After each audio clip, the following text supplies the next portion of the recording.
ആദർശങ്ങളെക്കുറിച്ച് സംസാരിക്കുക എളുപ്പമാണ്, എന്നാൽ ജീവിതത്തിലും പ്രവൃത്തിയിലും ആദർശത്തിൽ ഉറച്ചു നിൽക്കുക എന്നത് പ്രയാസമാണ്. നിത്യജീവിതത്തിൽ ആദർശം പാലിക്കുന്നവർ കുറേ പേരുണ്ടാകും.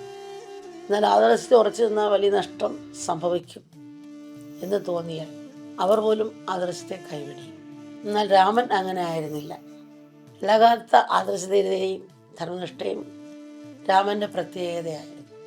ധർമ്മത്തെക്കുറിച്ച് സംസാരിക്കാൻ നമുക്ക് വളരെ എളുപ്പമാണ്, അതിനെ അനുഷ്ഠിക്കാനാണ് പ്രയാസം.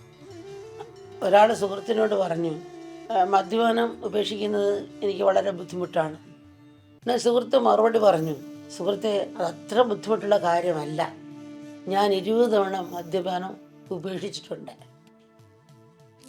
കാരണം 20 തവണ ഉപേക്ഷിച്ചിട്ടുണ്ടെന്ന് ഒരു പ്രാവശ്യം തുടങ്ങിയിട്ടുണ്ടെന്നുള്ളതാണ് അർത്ഥം. ഇത്തരം മാറ്റമല്ല നമ്മളിൽ ഉണ്ടാവേണ്ടത്. ആനയുടെ കുളി പോലെ ആകരുത്. ആന കുളിക്കും പിന്നെയും മണ്ണുവാരി ഇടുമല്ലോ. ഒരു നിശ്ചയദാർഢ്യം എടുത്താൽ അതിൽ മുന്നോട്ട് പോകാൻ നമ്മൾ ചെയ്യണം. എന്ത് പ്രശ്നം വന്നാലും അതിൽ പെടാതിരിക്കാൻ ശ്രമിക്കണം. തെറ്റാന്ന് കണ്ടാൽ അങ്ങോട്ട് തിരിയാത്തൊരു രീതി നമുക്ക് ഉണ്ടാകണം. കാട്ടം കിടക്കുന്ന വഴിയാണ് അവൾ കണ്ടു കഴിഞ്ഞാൽ പിന്നെ അതുപോലെ നമ്മൾ മാറുമല്ലോ, പിന്നെ ആ വഴി നടക്കില്ല. ഇപ്പം മുള്ളുള്ള വഴിയാണ്, ഈ മുള്ളുണ്ട് എന്ന് വെച്ചാൽ പിന്നെ അങ്ങോട്ട് നടക്കില്ല, വേറെ മുള്ളില്ലാത്ത വഴി നോക്കി നടക്കും. അതുപോലൊരു മാറ്റം. ഇത് അപകടമാണ്, അല്ലെങ്കിൽ ചീത്തയാണ്, എല്ലാത്തിനും നല്ലതുണ്ട്. അതിൻ്റെ സ്ഥാനത്തിലുമ്പോഴാണ് നല്ല, എല്ലാം നല്ലതുണ്ട്. ഇപ്പം മണ്ണ് നോക്കുമ്പോൾ മണ്ണ്, വെള്ളം വെള്ളം, മണ്ണും വെള്ളവും കൂടി ചേരുമ്പോൾ അത് ചെല്ലി കട്ടയായാലോ അത് കട്ട തല വീണാലോ തല പൊട്ടിപ്പോകും. മണ്ണ് വീണാൽ തല പൊട്ടത്തില്ല, വെള്ളം വീണാൽ തല പൊട്ടില്ല, രണ്ടും കൂടി ചേരുമ്പോഴോ.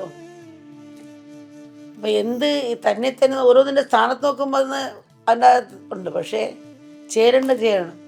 അല്ല, നെയ്യ് നോക്കുമ്പോൾ നല്ലതാണ്, തേൻ നോക്കുമ്പോൾ നല്ല. നെയ്യും തേനും തുല്യളവ് വന്നാൽ അത് വിഷമാകും. അപ്പം അതുപോലെ എല്ലാം നല്ലതാണ്, അമിതമാകരുത്, എല്ലാം മിതമാകാം. പാല് നല്ലതാണ്, അത് അമിതമാകരുത്. എല്ലാം അസുഖം മരുന്നുകൾ അതും മിതമാകുള്ളൂ. ടോണിക്ക് ഒരു സ്പൂൺ പിടിക്കേണ്ട കുപ്പിയോട് കുടിച്ചാൽ പാടാവില്ലേ. അപ്പം എല്ലാം അതിൻ്റെ സ്ഥാനത്തൊക്കെ നല്ലതാണ്, പക്ഷെ എല്ലാം ഇത്ര പേരെ ആകാവുള്ളത്. നമ്മൾ പറയും, അത് പ്രവൃത്തി വരുത്താൻ കുറച്ച് പ്രയാസമാണ്.